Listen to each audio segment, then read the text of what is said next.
A lot of people come up here and they thank Jesus for this award. I want you to know that no one had less to do with this award than Jesus.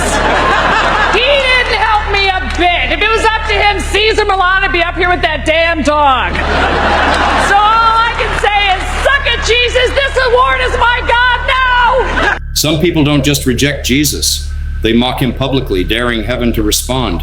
For a while, it might seem like nothing happens. Fame, fortune, and applause keep rolling in.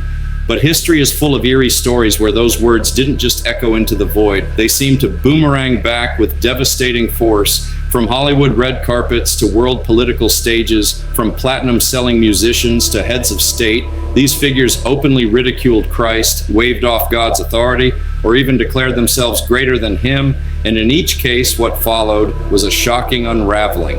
Careers collapsing overnight, fortunes disappearing, mysterious illnesses, and even sudden tragic deaths. This isn't superstition. These are real names, real quotes, and real outcomes that make you wonder. Is it coincidence, or is there a line you simply shouldn't cross? Here are 5 famous people who mocked Jesus, and what happened next.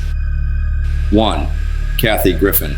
Kathy Griffin, once one of America's most recognizable comedians, was known for her sharp wit, fearless humor, and unfiltered social commentary. However, her career took a devastating turn in 2007 when she took the stage at the Emmy Awards. As millions watched live, she crossed a line that many people of faith consider sacred. In her acceptance speech for Best Reality Program, she decided to take a direct jab at Christian tradition, in which winners often thank God or Jesus for their achievements. Her infamous statement became one of the most controversial moments in Emmy history. "Suck it, Jesus. This award is my God now." The backlash was immediate and fierce. The broadcast censored her speech, Christian groups organized boycotts, and television networks began cutting ties.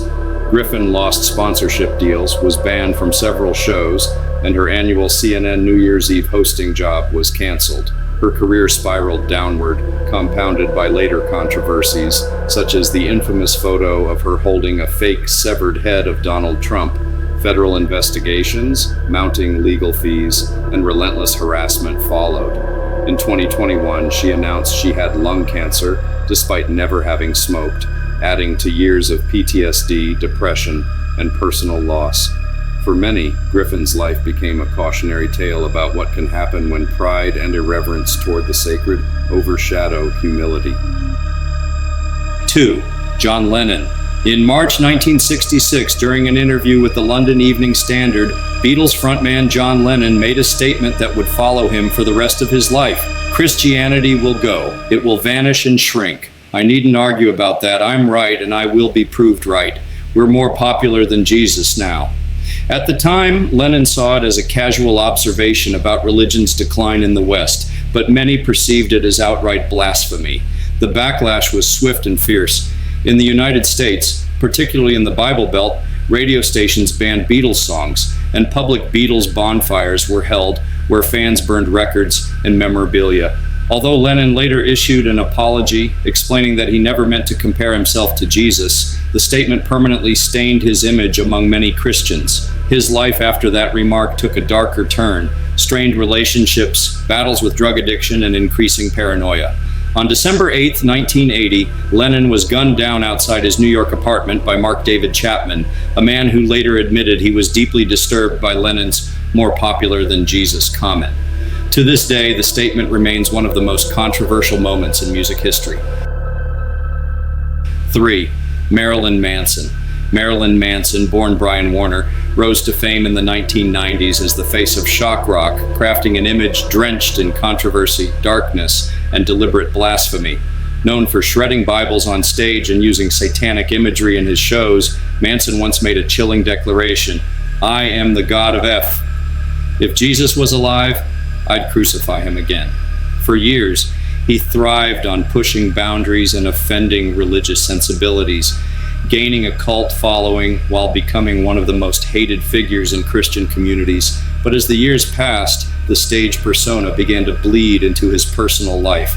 Manson battled severe substance addiction, erratic behavior, and increasingly disturbing allegations. In 2021, his career imploded after multiple women accused him of sexual abuse, psychological manipulation, and violence. Criminal investigations followed, and record labels, streaming services, and former collaborators swiftly cut ties.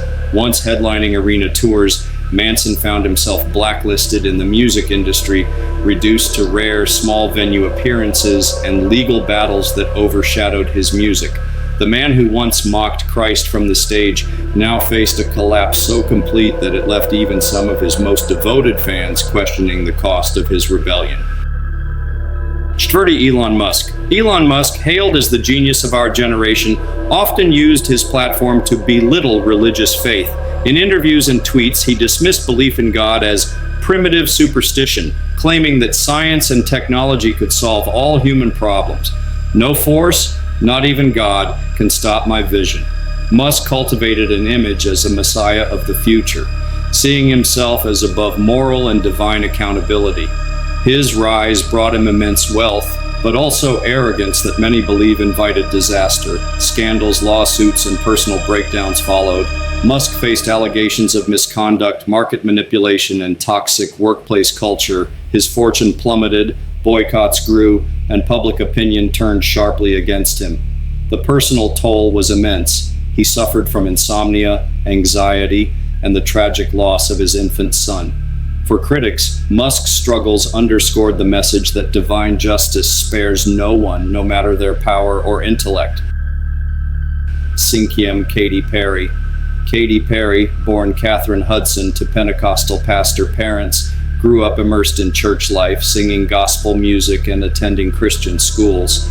But as she entered the entertainment industry, she distanced herself from her upbringing, often mocking or downplaying the faith she once professed. In a 2013 interview, she stated, "I don't believe in a heaven or a hell or an old man sitting on a throne. I believe in a higher power, yes, but not the way my parents taught me. I kissed a girl and I liked it." This public renunciation shocked many of her Christian fans, especially since she had once pursued a career as a gospel singer. While Perry achieved massive fame with hits like Firework and Roar, her personal life was far from picture perfect. She went through a highly publicized divorce from comedian Russell Brand, admitted to struggling with depression, and experienced career stagnation in later years as musical trends shifted. Though she has occasionally hinted at spiritual searching, Perry has never fully returned to her Christian roots. Her journey stands as a reminder that turning away from one's foundation can lead to both unprecedented highs and deep personal valleys. When we look at these stories, it's hard to ignore the pattern. Some may call it coincidence, but the timing, the words spoken, and the tragedies that followed carry a sobering weight. The Bible warns us that God will not be mocked. What we sow, we will also reap. Fame, power, and influence can vanish in an instant, but eternity lasts forever. These lives serve as reminders not for gloating, but for self-examination. Our words matter, our choices matter, and most importantly, our relationship with Jesus Christ matters above all else. Let these accounts not inspire fear of judgment alone, but a desire to live in reverence and truth, knowing that every knee will bow and every tongue will confess that Jesus is Lord. Do not be deceived. God cannot be mocked. A man reaps what he sows in Galatians 6, verse 7.